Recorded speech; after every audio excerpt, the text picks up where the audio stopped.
오늘 우리에게 주시는 하나님의 말씀 함께 보겠습니다. 사무엘상 1장 9절부터 28절까지의 말씀입니다.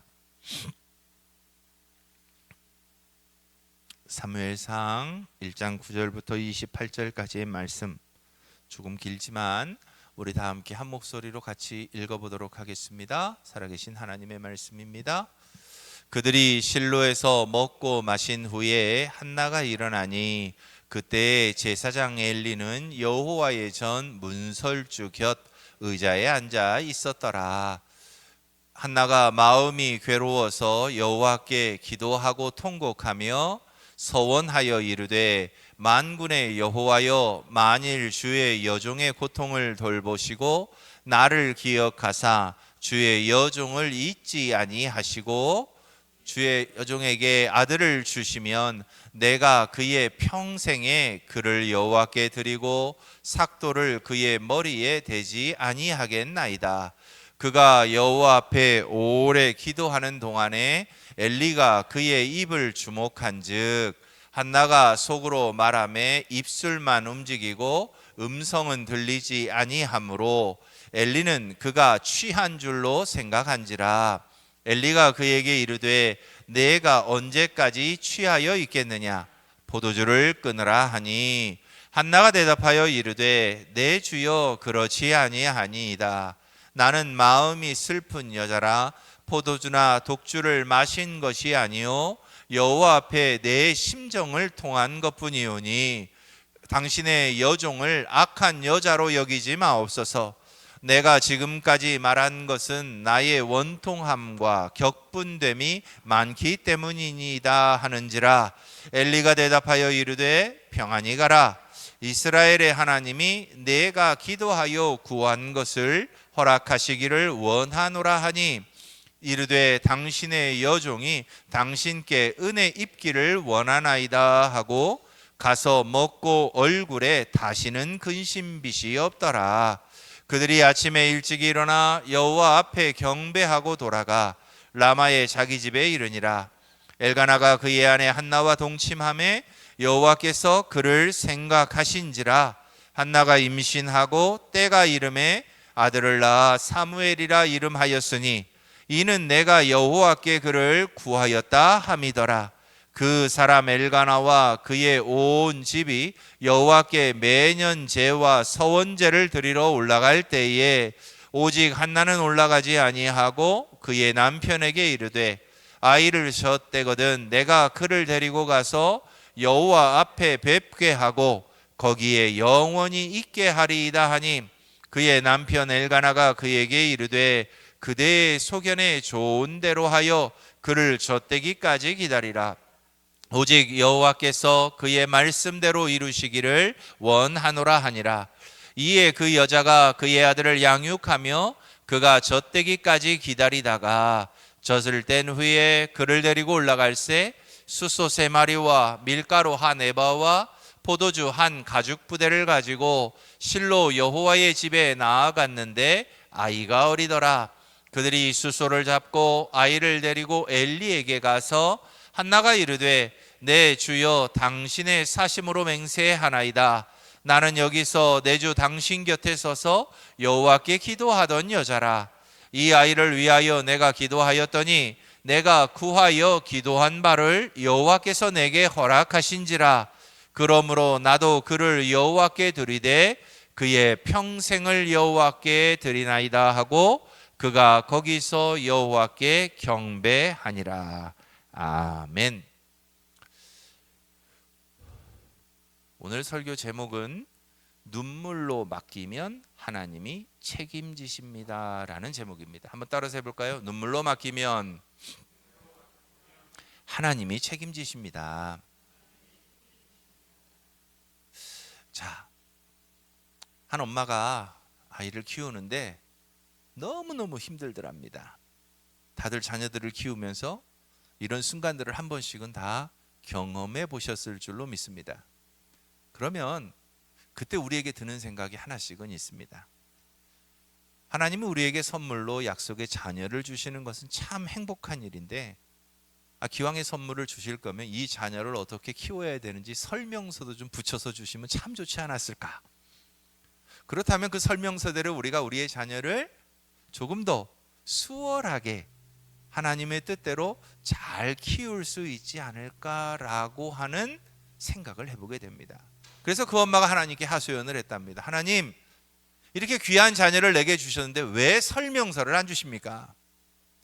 그랬더니 그 옆에 있던 남편이 그러더랍니다. 아니, 설명서를 줘도 읽지 않는데 무슨 소용이 있겠습니까? 여러분들은 새로운 제품을 사면 설명서를 꼭 읽어보십니까? 아니면 그냥 대충 생각나는 대로 어깨 너머로 알고 있는 대로 그 제품들을 그냥 사용하고 계십니까? 아마 많은 이들이 설명서가 있어도 설명서를 읽기보다는 그냥 대충 알고 있는 대로 그 제품을 쓰는 경우가 참 많습니다. 오늘 본문 사무엘상 1장은 어찌 보면 우리 부모들이 사용 설명서가 없는 우리의 자녀들을 어떻게 잘 하나님의 뜻대로 양육할 것인가에 대한 나름 우리에게 주시는 사용 설명서라고 말할 수 있습니다. 그리고 이 이야기는 오직 한나만의 이야기가 아니라 하나님께서 허락하신 믿음의 가정의 자녀들, 그들을 키워가는 믿음의 부모들에게 주시는 하나님의 말씀이기도 합니다. 사무엘이 태어나던 당시 그 시대는 이스라엘에게는 시대적으로 영적으로 매우 어둡던 시기였습니다. 사사기 21장 25절 마지막 절 말씀을 보면 그 시대 사람들이 어떻게 살았는지를 이렇게 표현해 줍니다. 사람이 각기 자기 소견에 옳은 대로 행하였더라. 무슨 말이죠? 다 자기 편한 대로 살았다는 거예요. 정의도 없고 하나님의 뜻도 없고 그냥 자기가 하고 싶은 대로 사는 것이 법이었던 시대였습니다. 제사장은 타락했고 백성들은 예배를 떠났습니다. 그런데 하나님은 놀랍게도 한 가정의 좋은 모델을 우리에게 제시합니다. 바로 오늘 우리가 만나게 되는 한나와 엘가나의 가정입니다. 성경은 이 엘가나를 이렇게 소개해주고 있습니다. 사무엘상 1장 3절 말씀을 보면 그 사람이 매년 실로에 올라가 여호와께 제사하더라. 무슨 말이죠? 한마디로 이 엘가나는 가정의 가장으로서 늘 하나님 앞에 예배의 자리를 지켜내던 사람이라는 뜻입니다. 시대가 흔들려도 엘가나는 그 시대의 흐름을 따라가지 않고 하나님을 예배하는 예배의 자리를 꿋꿋이 지켜냈던 사람이라는 뜻이죠. 그의 손에 늘 하나님을 향한 제물이 있었고 그의 발걸음은 하나님을 예배하는 실로를 향했다는 뜻입니다. 엘가나는 가정의 제사장으로서 하나님의 중심을 가정에 심는 아버지의 역할을 정말 잘 감당했습니다. 그런데 성경을 계속 읽다 보면 이 엘가나라는 사람은 지금 이 시대를 살아가는 우리 남성들과 크게 다르지 않습니다. 한나가 슬피 울자 엘가나는 그의 아내에게 이렇게 말합니다. 1장 8절입니다. 내가 열아들보다 낫지 아니하냐. 믿음의 터를 잘 지켜냈던 엘가나였지만 뭐가 부족한 거죠? 아내의 슬픔, 아내의 아픔, 아내가 갖고 있는 그 깊은 상처에는 공감하지 못했던 사람인 것을 우리는 발견하게 됩니다. 엘가나는 아내를 무척 사랑했습니다. 그 아내를 무척이도 돕고 싶어 했습니다. 그러나 그의 말을 보십시오. 야, 열아들보다 내가 낫지 아니하냐. 아내는 남편을 원하는 게 아니죠. 아내는 자녀를 원하는데 자기로 만족하랍니다. 공감하지 못하는 거죠. 그런데 이처럼 엘가나의 그 부족했던 그 부분을 하나님은 채워가십니다. 어떻게 채웠을까요? 하나님은 함께 울고 함께 맡길 수 있는 가정으로 만들어 가십니다. 어찌 보면 하나님은 인간의 이해가 닿지 않는 부분에서 일하시는 분이십니다. 한나가 남편에게 얻지 못했던 그 위로를 하나님께서 대신 채워주십니다. 그래서 한나가 하나님 앞에 기도하며 나아갔을 때 하나님은 그 한나의 눈물을 하나님의 은혜로 채워 주십니다.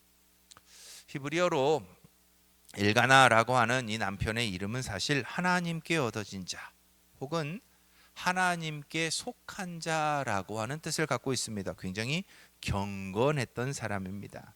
그 이름처럼 그는 가정을 하나님께 속한 기업으로 세웠습니다. 한나의 눈물과 사무엘의 탄생은 사실 한 개인의 열심이 아니라 한 아버지가 지켜냈던 예배의 리듬 속에서 자라난 믿음의 결과라고 말할 수 있는 이유입니다. 여기에서 우리는 자녀의 문제는 한 사람의 희생이 아닌 부모 모두의 과제라는 것을 다시 한번 깨닫습니다. 기도하는 어머니와 예배의 자리를 지켜내는 아버지. 그래서 우리의 가정들은 사실 기도하는 어머니와 함께 예배의 자리를 지켜낼 수 있는 아버지의 역할이 너무나도 중요하다는 것을 배우게 됩니다. 오늘도 하나님은 우리에게 동일하게 말씀하십니다. 기도하는 어머니와 믿음으로 동행하는 아버지를 통해 하나님은 믿음의 가정을 일으키신다는 것입니다. 한나의 기도는 사실 그 누구도 기댈 수 없다는 절망적인 고통에서부터 시작되었습니다. 불임과 분인나의 조롱이 그녀가 하나님을 찾아가서 기도할 수밖에 없었던 이유였죠. 당시 사회는 아이를 갖지 못하는 것 자체가 굉장한 수치였습니다. 더군다나 경쟁자 분인나는 아들을 낳아서 한나를 옆에서 조롱하고 있었습니다. 그런데 놀랍게도 성경은 뭐라고 기록하는지 아십니까? 하나님의 말씀을 보면 6절 말씀을 보면 이렇게 기록합니다. 여호와께서 한나의 태를 닫으셨으므로.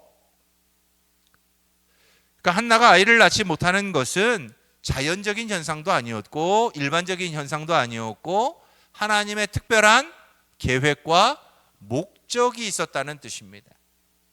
그래서 때때로 우리의 닫힌 문은 끝이 아니라 하나님께로 향하게 되는 초청장일 경우가 있습니다. 자녀의 문제로, 미래의 문제로 우리의 인생길이 꽉 닫혀 있는 것 같이 느껴질 때 우린 대부분 그때 절망합니다. 그런데 성경은 말합니다. 그 닫힌 문은 하나님이 하나님의 일을 하시기 위한 섭리의 시작이라는 겁니다. 그러면서 한나에게는 눈물로 기도할 수 있는 자리가 주어집니다. 그래서 성경은 이야기합니다. 눈물은 믿음의 시작입니다. 눈물은 약한 것이 아닙니다. 내 힘으로는 안 된다고 하는 믿음의 고백입니다. 어찌 보면 성경은 한나가 기도할 때의 모습을 이렇게 표현해주고 있습니다. 한나가 마음이 괴로워서 여호와께 기도하고 통곡하매. 10절 말씀입니다.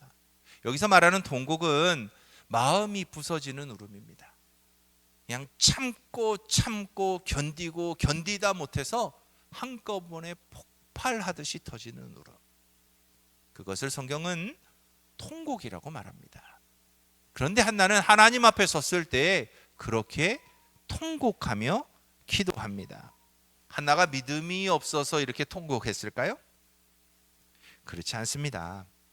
한나는 이 모든 문제를 내 힘, 내 능력으로 끌고 가지 않겠습니다 라고 하는 믿음의 표현으로 그는 통곡을 합니다. 자신의 억울함과 고통을 다른 사람에게 풀어내는 것이 아니라 하나님 앞에 가져와서 하나님께 그것을 풀어냅니다. 그래서 하나님 앞에서 통곡과 눈물은 우리의 연약한 모습을 나타내는 것이 아닙니다. 오히려 그 통곡은 내 힘으로 아무것도 할 수 없다는 믿음의 고백입니다. 혹시 여러분 자녀를 위해 이런 통곡을 해보신 적 있으십니까? 내 뜻대로 할 수 없음을 안타까워하며 참고 누르다 결국 아무것도 할 수 없기에 하나님 앞에 나와 한나처럼 이렇게 통곡하며 자녀를 위해 기도해 보신 적이 있으십니까? 우리에겐 이런 기도가 필요합니다. 내가 할 수 있을 것 같아도 내 자녀도 내 마음대로 할 수 없는 것이 우리 인생입니다. 내 생각대로 내 계획대로 내 자녀가 아름답게 잘 성장하고 잘 살아주면 좋겠는데 우리 뜻대로 되지 않는 것이 더 많은 것이 현실입니다. 그럴 때 어떻게 하시겠습니까? 한나는 하나님께 나옵니다. 그리고 한나는 하나님 앞에 통곡하며 기도합니다. 한나의 눈물은 어찌 보면 단순한 슬픔이 아니었습니다. 한나는 하나님 앞에 통곡하며 하나님 앞에 이제 서원합니다. 11절 말씀은 이렇게 하죠. 아들을 주시면 그를 여호와께 드리겠나이다. 하나님께 그녀는 소유권을 이전하고자 하는 결단을 합니다. 하나님, 이 아이는 제 것이 아니라 이제 하나님의 것이 되어서 하나님께 드려지는 것이 될 것입니다라고 소유권을 이전하는 일을 서원합니다. 시편 127편은 우리의 자녀들을 이렇게 말합니다. 자식은 여호와의 기업이요 태의 열매는 그의 상급이로다. 놀랍게도 자녀는 여호와의 기업입니다. 자녀가 꼭 부모의 기업 같은데 부모의 기업이 아니랍니다. 여호와의 기업이랍니다. 여기서 말하는 기업은 맡겨진 유산이라고 하는 뜻입니다. 다시 말하면 자녀는 하나님의 관리권이 있는 생명체라는 의미입니다. 그래서 자녀들은 우리 부모가 잠시 맡아서 하나님의 기업이 되도록 키워내는, 잠시 우리에게 잠시 소유권이 있었던 것이 자녀이지 영원한 소유권은 누구에게? 하나님에게 있다는. 그래서 어찌 보면 한나의 기도는 하나님이 갖고 계신 자녀에 대한 정확한 이해에 근거한 기도였습니다. 그래서 그렇게 기도하는 거예요. 아들을 주시면 어떻게 한다고요? 그를 여호와께 드리겠습니다. 어찌 보면 부모들은 대부분 붙잡는 일에 참 익숙합니다. 내 자녀들을 내 뜻과 내 의지대로 붙잡는 것이 부모가 자녀를 향한 사랑이라고 생각할 때가 있습니다. 제가 아는 선교사님 중에는 자녀로 인해서 참 힘들고 어려운 시간들을 보내는 선교사님들이 참 많습니다. 선교지에서 자녀를 키우다 보면 정말 별의별 일들이 많거든요. 그 중에 한 존경하는 선교사님의 간증을 들은 적이 있습니다. 그분의 아들은 공부에는 전혀 관심이 없었답니다. 그 들판에서 뛰어노는 다른 동네 아이들처럼 그냥 노는 거 좋아하고, 그 중에서 특별히 음악을 좋아했대요. 그래서 이 아이는 공부하는 일보다는 늘 음악에 관심을 갖고 그냥 흥얼거리고 노래하는 일에 굉장히 많은 관심을 기울이고 살았답니다. 그런데 그 자녀를 보면서 늘 부모는 마음이 불안했답니다.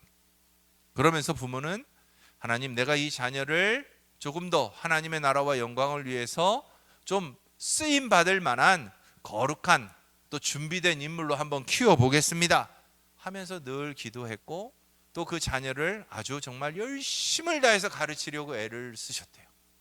그런데 붙잡으려고 하면 할수록 그 자녀는 더 딴 길로 가더랍니다. 어느 날 이 선교사님 부부가 아침에 기도를 하고 있는데 하나님이 이렇게 물으시더래요. 너는 네 자녀를 네가 원하는 대로 만들려고 하느냐? 나는 네 자녀에 대한 또 다른 계획을 갖고 있다.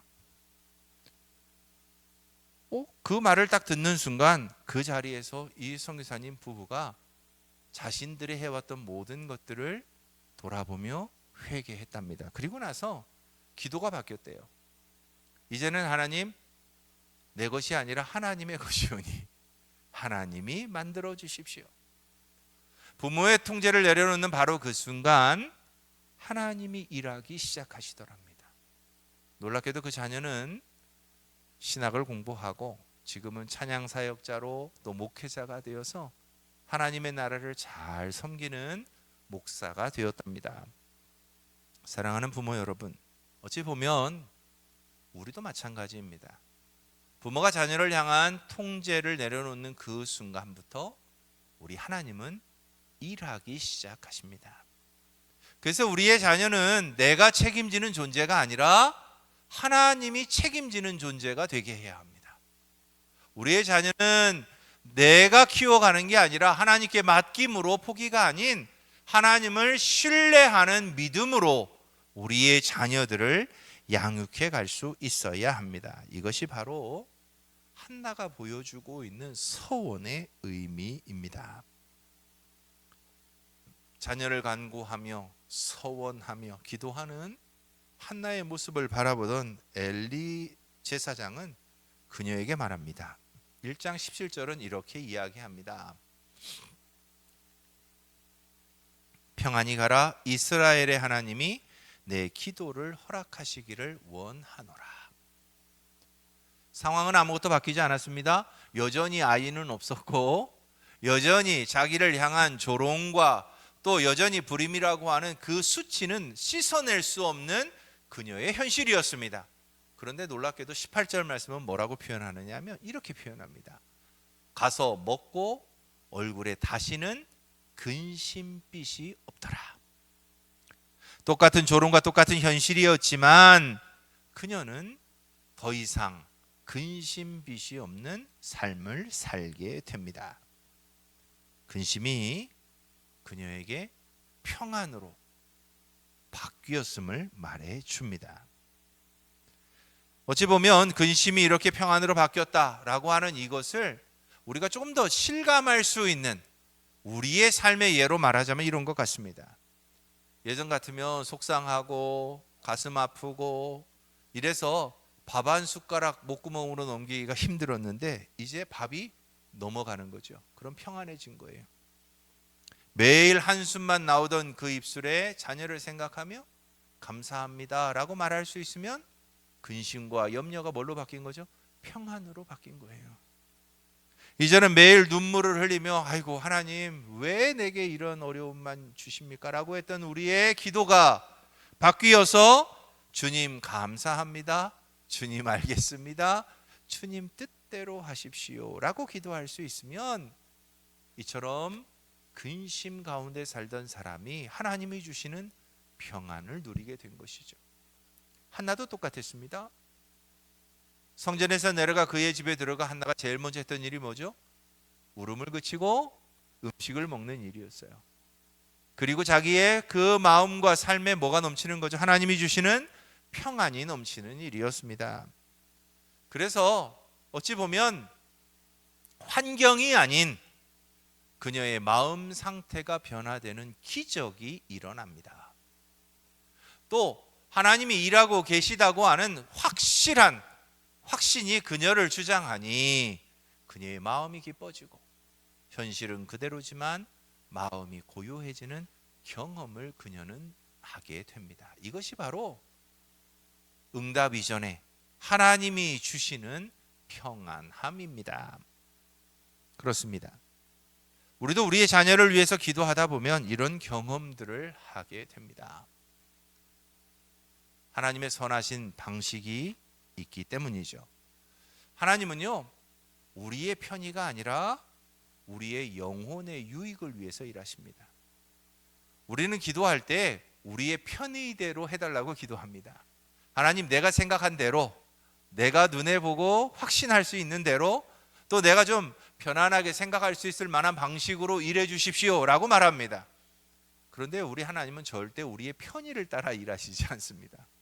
하나님은 우리의 영혼의 유익을 위해 일하십니다. 우리 부모도 자녀들을 위해서 일할 때 동일하지 않습니까? 어제 우리 학생부 회식을 했습니다. 나가서 아이들과 좋은 교제를 하고 저희들이 편의점에 가서 하나씩 음료수를 먹자. 그래서 갔어요. 그랬더니 한 아이가 그 카페인이 들어있는 몬스터라고 하는 음료를 들었습니다. 그런데 그게 편의점에서 4개 세트로 파는 거예요. 그러니까 본의 아니게 거의 모두가 다 그냥 몬스터를 사게 됐어요. 자, 부모가 봤을 때 이 음료는 좋은 겁니까? 좋지 않은 겁니까? 이렇게 다 나쁘다고 그러시죠? 자, 그러면 이 나쁜 걸 아이들이 먹게 합니까? 안 합니까? 가급적이면 못 먹게 하죠. 안 먹게 하죠. 그런데 아이들은 좀 기름진 걸 먹었거든요. 그랬더니 좀 그렇게 시원하고 좀 톡 쏘고 이런 걸 먹고 싶은 거예요. 아이들의 편의는 몬스터 한 모금 마시는 거예요. 그런데 부모의 일은 뭐죠? 그의 건강을 위해서, 그의 유익을 위해서 못 먹게 하는 겁니다. 하나님도 똑같으세요. 때때로 우리는 우리의 편의에 따라서 하나님 이렇게 해주십시오 라고 요청하지만, 하나님은 우리의 편의가 아니라 우리의 영혼의 유익을 위해서 일하십니다. 한나는 그걸 확신했어요. 그래서 아무것도 바뀌지 않았지만 한나는 내려가서 주님이 주시는 평강을 누립니다. 그래서 우리가 문제를 해결해 달라고 하면 하나님은 뭐라고 말씀하실까요? 네, 하나님은 우리의 믿음을 자라게 하십니다. 우리는 문제를 당장에 해결해 줘야만 내가 하나님을 믿을 수 있을 것 같은데, 하나님은 뭐라고 말씀하시냐 하면 기다리면서 너의 믿음을 키우라고 말씀하십니다. 그 문제는 누가? 하나님이 때가 되면 해결할 테니 네가 할 일은 믿는 거라는 거예요. 근데 우리는 자꾸 문제만을 해결해 달라고 그러죠. 아니요, 하나님은 그 문제를 통해서 우리의 믿음이 자라기를 원하십니다. 또 우리가 길을 열어달라고 하죠. 하나님 가급적이면 우리 좀 편하게 이렇게 갈 수 있게 좀 해주세요. 이렇게 하는데 하나님 뭐라고 하시는지 아십니까? 아니, 더 안전한 길로 인도해 줄게.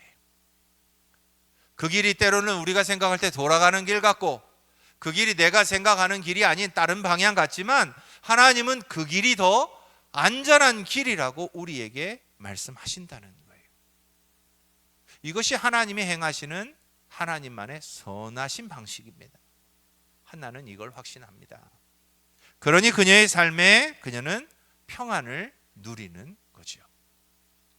마침내 하나님께서는 한나의 기도에 응답하십니다. 그래서 때가 되어 한나에게 사무엘을 주십니다. 그리고 한나는 젖을 뗀 후에 한나는 사무엘을 데리고 성전에 올라가 사무엘을 하나님께 드립니다. 그래서 27절 28절은 이렇게 말합니다. 이 아이를 위하여 내가 기도하였더니 여호와께서 허락하셨으므로 나도 그를 여호와께 드리나이다. 믿지 않는 사람들이 보면 기겁할 일이죠. 애 이제 막 젖댔는데 어디다 두고 오는 거예요? 성전에다 두고 오는 거예요. 부모가 아이를 낳아서 부모로서의 책임을 다하지 않고 그냥 하나님 앞에 맡겨놓고 온다는 겁니다. 쉽지 않은 일이죠. 한나에게는 유일한 아들 아닙니까? 그때까지만 해도. 그 이후로 자녀를 더 낳습니다. 그런데 사무엘을 맡길 그때 당시만 해도 한나에게 유일한 아들이에요. 근데 그 아이를 낳아서 자기 손에서 행복하게 알콩달콩 키워나가야 되는데, 저 딱 떼자마자 어디다 둬요? 성전에다가 딱 놓고 내려오는 거예요. 우리는 여기에서 한 가지 중요한 사실을 배우게 됩니다. 우리의 자녀는요, 때가 되면 하나님 앞에 맡겨야 되는 거예요. 여러분들, 자녀가 아무리 사랑스러워도 태어나면 뭐부터 하죠? 탯줄부터 끊어요. 그죠? 탯줄을 끊지 않으면 무슨 일이 일어나죠? 부모도 죽고 아이도 죽어요. 그래서 아이는 태어나자마자 탯줄부터 끊어내야 되는 거예요. 이것처럼 때가 되면 부모는 자녀를 누구에게? 하나님에게 맡겨야 됩니다. 이것을 우리가 조금 더 다른 말로 표현하면, 자녀를 한나는 버린 것이 아니라 영적으로 독립을 시켰다고 말할 수 있습니다. 우리의 신앙도 마찬가지입니다. 우리의 자녀들이 하나님 앞에 단독자로 서야 되고, 하나님을 만나는데 그들의 하나님으로 만나야 되는 거예요. 우리가 창세기를 읽다 보면 그 아브라함부터 시작해서 그 자손들이 내려오면서 뭐라고 고백하죠? 아브라함의 하나님, 야곱의 하나님, 이삭의 하나님, 야곱의 하나님, 이렇게 고백합니다. 무슨 뜻이죠? 내 할아버지의 하나님, 내 아버지의 하나님이라는 거예요. 그런데 어느 순간 그 하나님은 나의 하나님으로 고백되어야 한다는 거예요. 자칫 잘못하면 우리 자녀들의 믿음 생활도 똑같습니다. 우리 부모님이 교회 다니니까 나도 교회 다니는 거예요. 우리 부모님이 하나님을 믿으니 나도 하나님을 믿는 거야 라고 말한다는 거죠. 이게 어느 세대인지 아세요? 놀랍게도 지금 한국교회 가장 큰 위기라고 말하고 있는 30대 40대가 이런 믿음 안에서 컸어요. 죄송합니다. 60대 70대 되시는 우리 어르신들 신앙생활 정말 열심히 하셨습니다. 우리의 자녀들 열심히 교회 보내느라고 애쓰셨습니다. 수고하셨습니다. 그런데 문제는 뭐냐? 우리의 자녀들이 나의 하나님으로 하나님을 못 만났다는 거예요. 늘 아버지 장로님의 하나님, 늘 어머니 권사님의 하나님, 그 하나님의 자리에만 머물러 있었다는 거예요. 부모들도 그 자녀를 하나님 앞에 온전히 하나님을 만날 수 있도록 맡기지 못했다는 겁니다. 그것이 어찌 보면 지금 한국 교회의 가장 큰 위기이기도 합니다. 기억하십시오.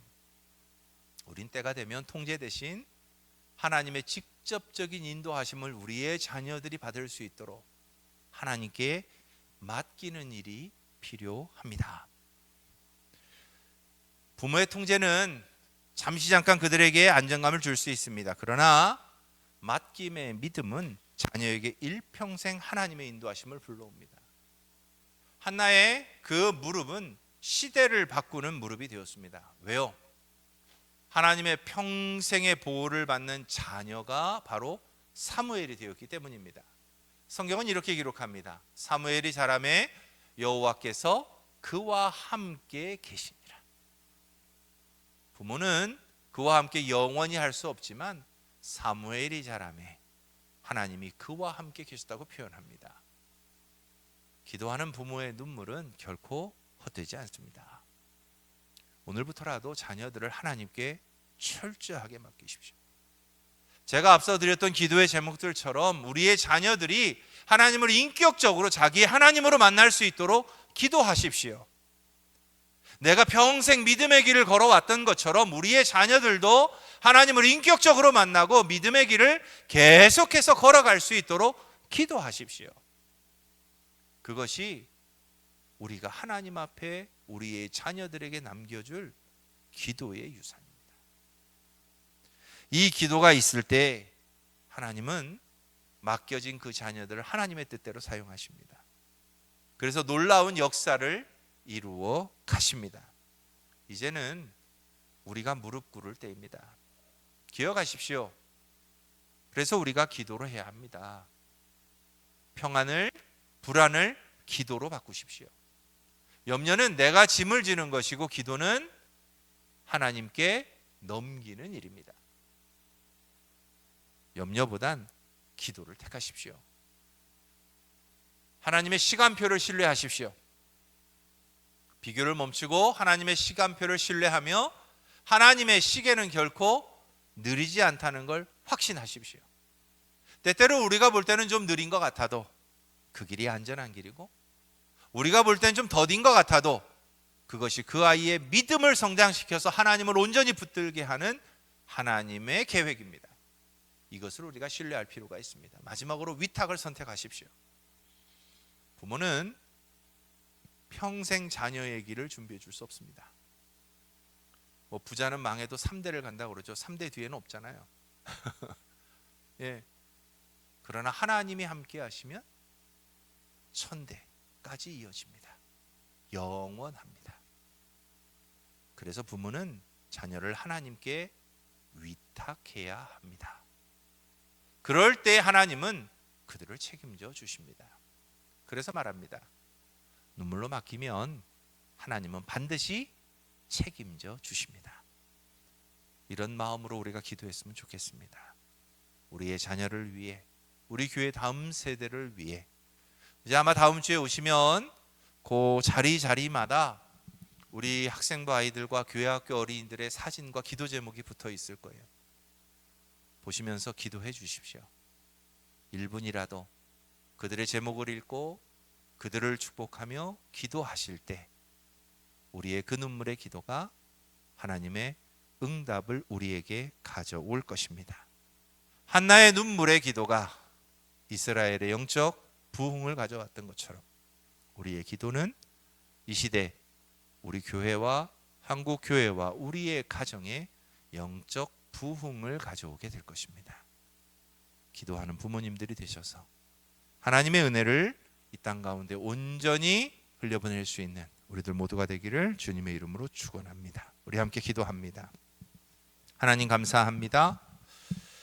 한나처럼 눈물로 기도하겠습니다. 우리의 자녀를 하나님께 맡기겠습니다. 하나님, 우리의 자녀들을 책임져 주옵소서. 하나님의 선하신 계획과 뜻대로 인도해 주시고 그들을 하나님의 나라의 영광으로, 하나님 나라의 면류관으로 삼아 주옵소서. 살아계신 예수님의 이름으로 기도합니다. 아멘.